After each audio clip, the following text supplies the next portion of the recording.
นครหลวงเวียงจันทร์แจ้งปรับขึ้นราคาน้ำดื่มขนาด 18 ลิตร จากตุกละ 13,000 กีบ เป็น 15,000 กีบ เริ่มวันที่ 18 มีนาคม 2026 เป็นต้นไป วันที่ 10 มีนาคม 2026 สมาคมน้ำดื่มนครหลวงเวียงจันทร์ออกแจ้งการปรับขึ้นราคาน้ำดื่มบริสุทธิ์ตุกใหญ่ขนาด 18 ลิตร โดยอิงตามกล่องประชุมปรึกษาหารือของคณะบริหารงานสมาคมน้ำดื่มนครหลวงเวียงจันทร์ครั้งวันที่ 13 มีนาคม 2026 ตามบันทึกกล่องประชุมเลขที่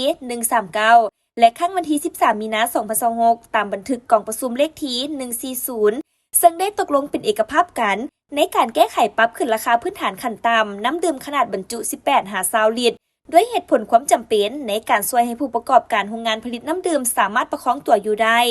ประธานสมาคมน้ำดื่มนครหลวงเวียงจันทร์จึงแจ้งบรรดาทานเพื่อให้กาเกี่ยมปรับขึ้นราคาน้ำดื่มบริสุทธิ์ตุกใหญ่ขนาด 18 ลิตร จากราคาเดิมที่ผ่านมาตุกละ 13,000 กีบมาเป็นราคาใหม่ตุกละ 15,000 กีบในขอบเขตเทศบาลนครหลวงเวียงจันทร์9ตัวเมืองอย่างพร้อมเพรียงและเป็นเอกภาพกันทางนี้ก็เพื่อเป็นการประคองธุรกิจโรงงานน้ำดื่มให้สามารถผ่านอุปสรรคอันหนักหน่วงนี้ไปให้ได้ซึ่งราคาใหม่นี้ให้เริ่มจากตั้งปฏิบัตินับแต่วันที่ 18 มีนาคม 2026 เป็นต้นไปเพื่อให้ในการปรับขึ้นราคานี้ได้รับการจัดตั้งปฏิบัติอย่างมีประสิทธิผลสูงและมีความเป็นเอกภาพกันอย่างทั่วถึงหลีกเลี่ยงการสวยไส้โอกาสเพื่อแก่งแย่งตลาดก็คือลูกค้าของกันและกันมอบให้คณะสมาคมเมืองเป็นผู้นำพากวดกาจัดตั้งปฏิบัติให้ได้รับผลสำเร็จเป็นอย่างดี